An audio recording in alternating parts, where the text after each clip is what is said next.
Today's guest is the definition of hustle.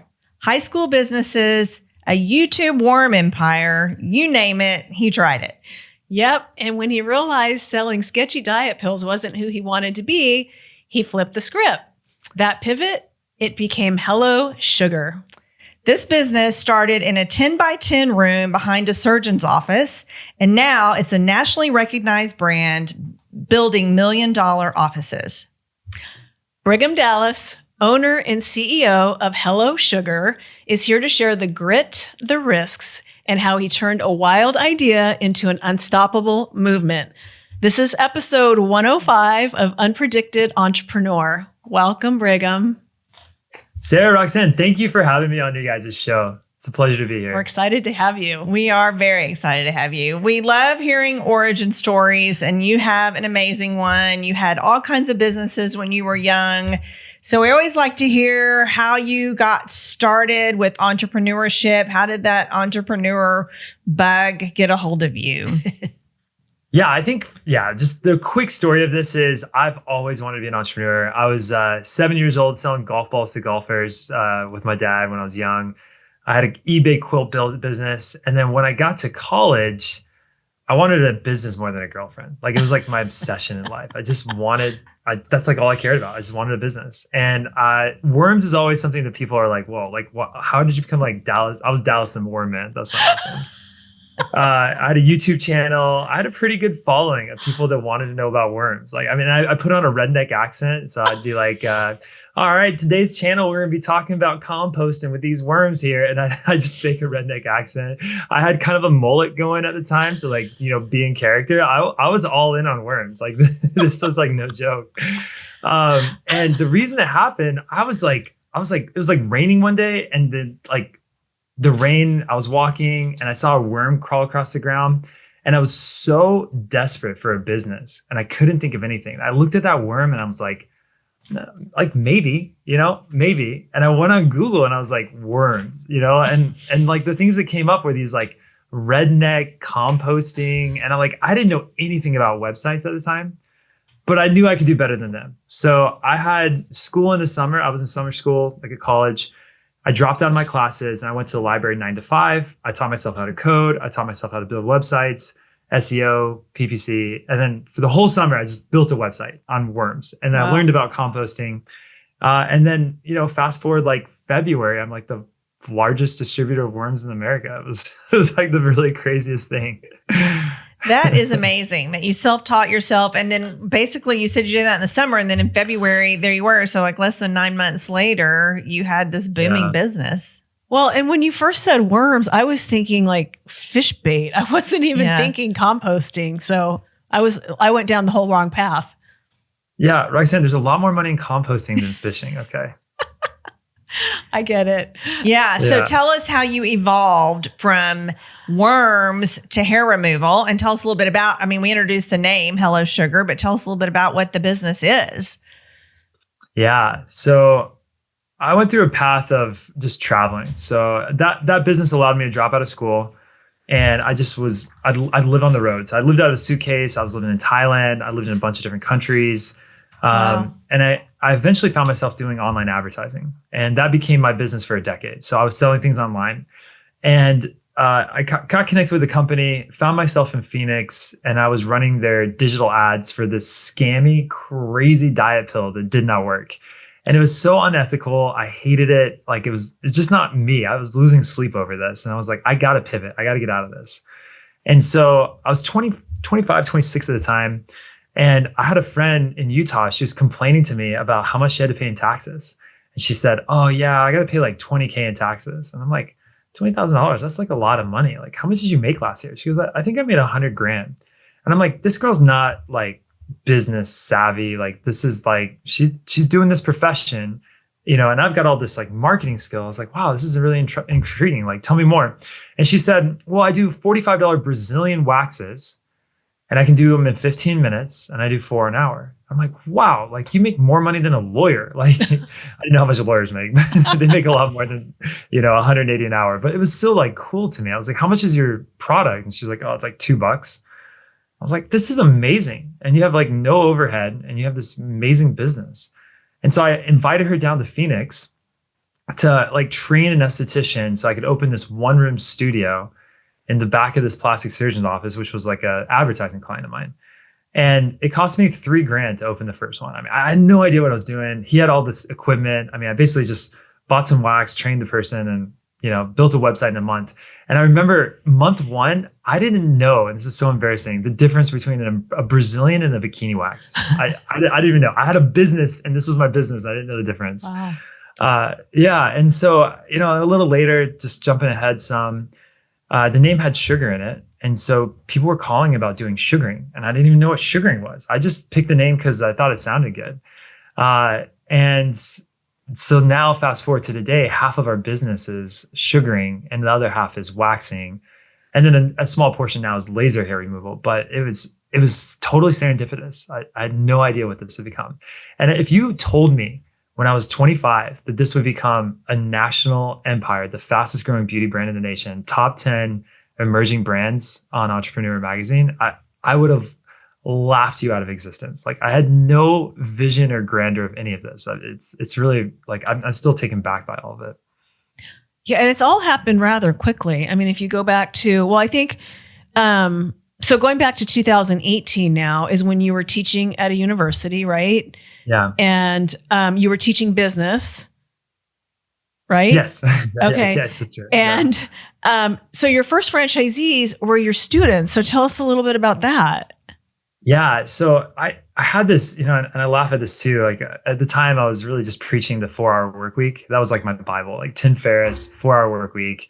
I was working 20 hours a week, and, I had this, like, I could travel whenever. It was a remote kind of lifestyle. Like it was really cool. And it was something that was really appealing to people. So initially I was just giving free classes out of my living room to people that wanted to learn about online advertising. And then a university picked it up. And so I started teaching at a university in Utah, and it actually is like the #1 entrepreneur business school in the country. And so there's a lot of like really, really smart, way smarter than me business students. And so my title was How to Start a 6-Figure Income for $3,000 or Less. And they gave me like free reign, like just teach whatever you want, like as long as it was within reason, right? And so I built this class about how to start online advertising and starting businesses. And it had this like cult following, right? Like after the class, I'd stay in touch with the students, and it was cool. It was a fun class. And it was like the thing I loved most at the time. I would go up, I'd teach a day, I'd teach for like 8 hours straight, like 8 hours of lectures. And then I'd ski the next day and I'd fly back home. And it was a great life. And then when I started the franchise in 2021, all of my first franchisees were my former students. And, you think students are like just neophytes, they don't know anything. No, these guys are like way smarter than I was.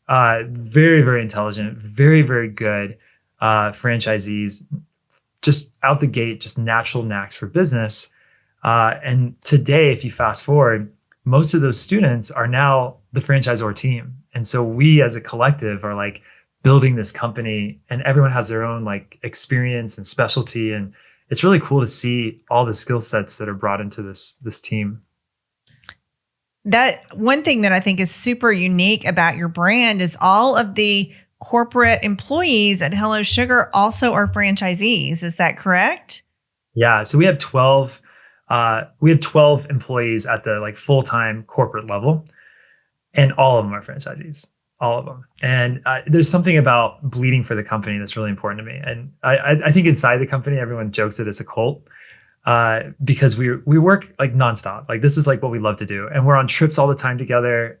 We take about 4 trips a year to different places, skiing, roller coaster trips, the franchise trips, our planning ones. And so we're always together, even though we don't live together. And, and that's a really important thing to me. If I'm going to be spending every waking minute working, because I'm just kind of an obsessed person in general, I want to be doing it with the people I love and the ones that are my friends. And that was like, and like this aha moment early on was like, I can build a company however I want. I don't have to hire people I don't like. Yeah. I just hire the people that I really enjoy being around, and then like we'll just build something awesome together. And because we like being around each other and we like doing this, it's just even better, right? Because we're willing to spend more time at it because it's fun. And that's really been a really important part of the company. Well, there's another piece I think that you mentioned that comes from each of you having skin in the game and owning locations, because you talked about, somewhere in my notes, I've got, franchisor-franchisee relationships can become adversarial due to fees, but you guys are all paying the same fees and you're also always trying to make things better and save money. So talk a little bit about how that works. Yeah.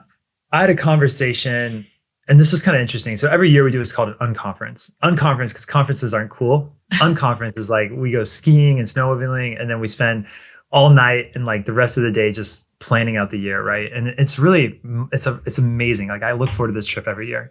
And at the last conference, everybody wanted to implement this fee, and they're all paying this fee, right? So it's like everyone. And I was against the fee. And I thought how cool this is that we can come together, like as 12 of us, and collectively decide the future of this company, the fees, what's like best for us. And no one's thinking, how do we make more money as a franchisor? That is never like crossing the mind. It's always, how do we just provide so much value that franchisees are just profitable and like insanely happy with this company? Because we want to be insanely happy, because we all own territories. I personally own 18 locations in Phoenix. I'm growing 2 to 3 of these a year. Like I want this company's fees to be very, very good for me too, because I'm paying the same thing.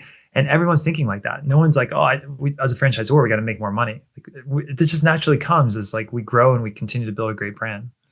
It's a symbiotic relationship for sure. 100%. Yeah.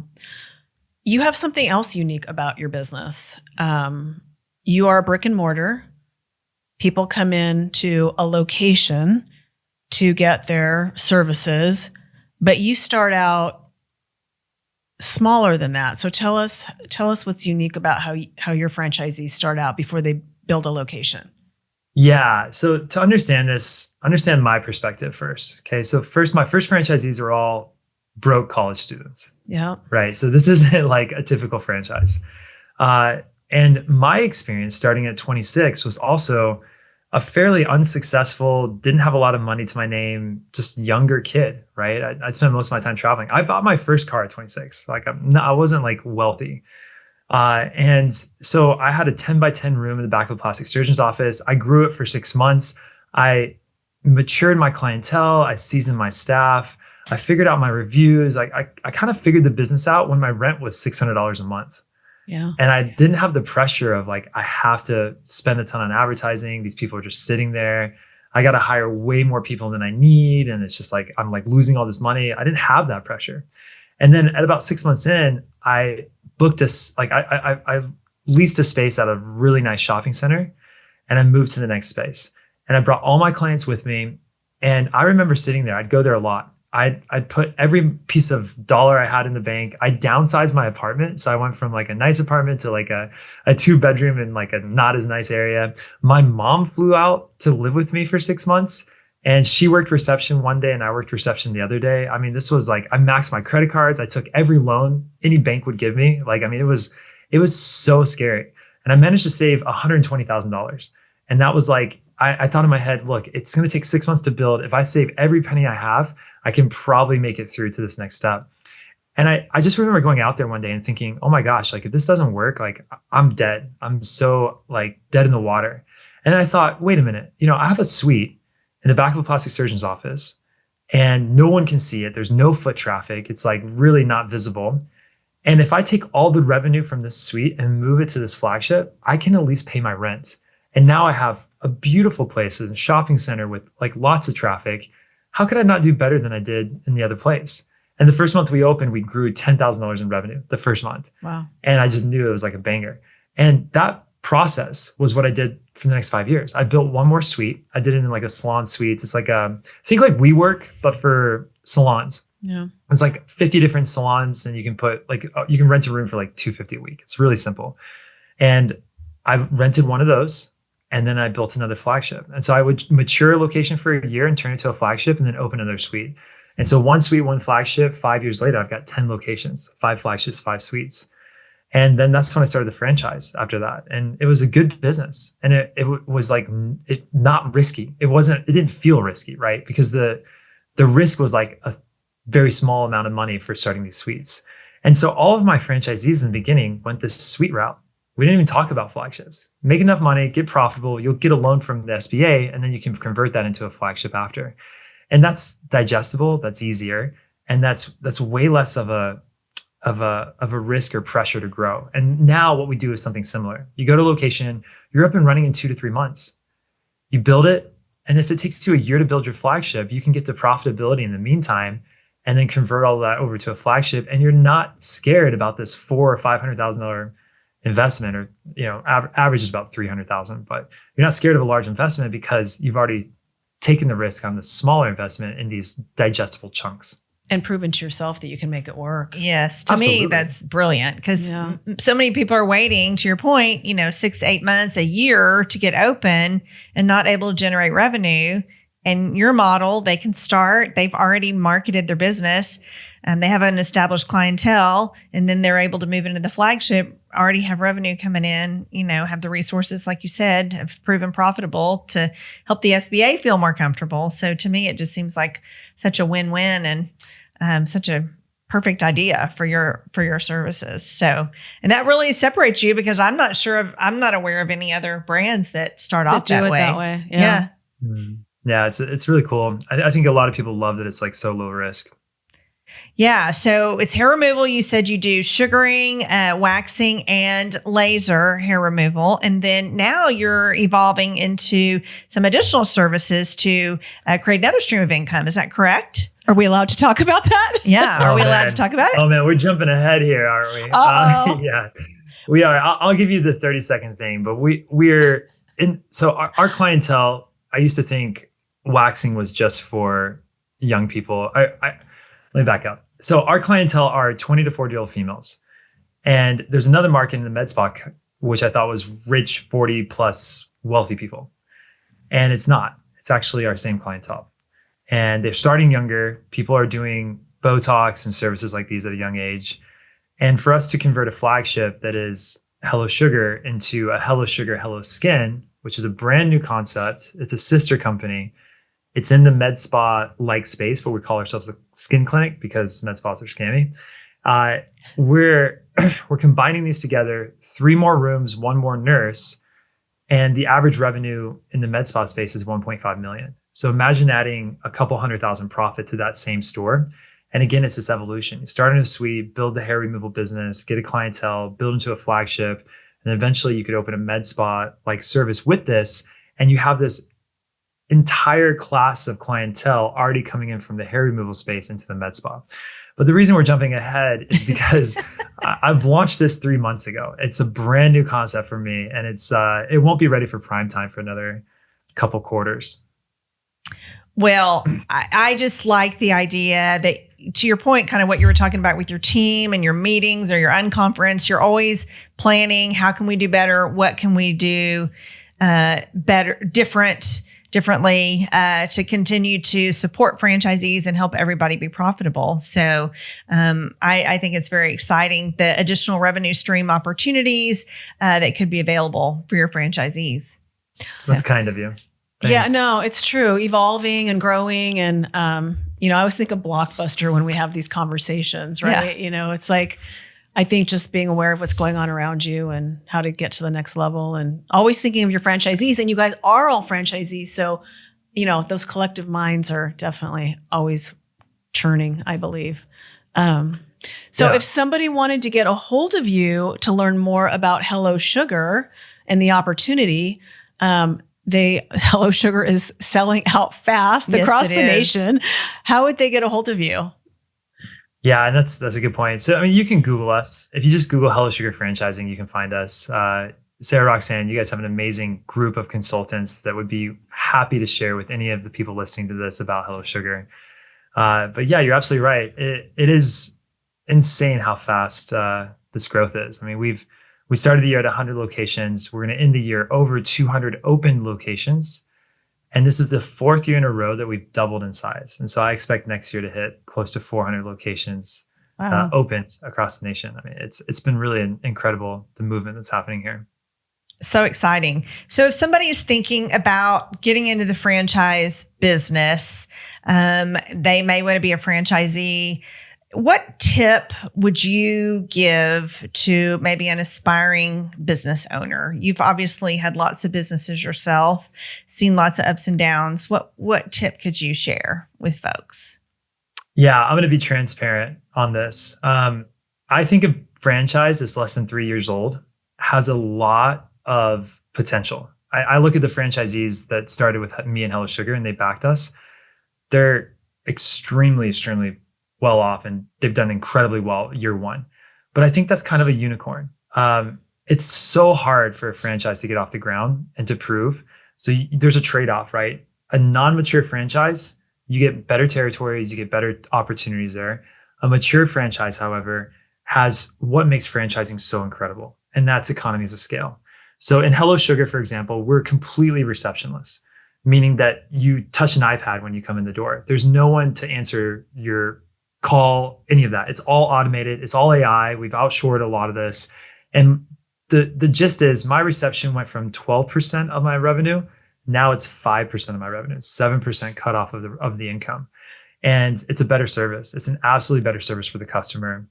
And that only happens because we have 160 locations open today. And we're able to invest this year alone $1 million into AI technology. I mean, we're really, really bullish on that. And so when you're looking at franchises, everyone has a question to ask. And I'm paying effectively a 6% royalty. How does this franchise use economies of scale to offset the cost of that 6% royalty for us? For us in Hello Sugar, it's reception. It's installing managers in your salons in a very creative way that's like way less costly. It's a fully stacked marketing program where we do a lot of the marketing for you. I mean, 90% of owners don't do extra things besides what we do ourselves for them. It's producing wax and sugar and manufacturing it ourselves to have like the lowest cost possible for you. And those are the things that you want to look for in a franchise. And that's like the franchise side. On the other side is, can the numbers work out financially? And there's a simple, now this is a long answer, but there's a simple formula that I think all of us should look at. And it's, here's the cost of the franchise. Here's my expected profits according to the item 19. If a business sells for 3 to 5 times profits, I shouldn't be investing in that business more than 3 to 5 times what I'm going to make on it. And a good example of this, I'm not going to share the name, but it's a hair Brazilian blowout company. The average profit of that was $150,000. The cost to build was $750,000. You'd be way better off buying that business than you ever would building into that business. That's a bad investment. So that's like the time you get to get your investment back shouldn't be more than 3 to 4 years. So that's a long answer, but that's how I would think about franchises. It was a very good answer. Very good answer. Thank you for that. Yes. Thank you so much for that. And thank you for taking time out of your day to join us.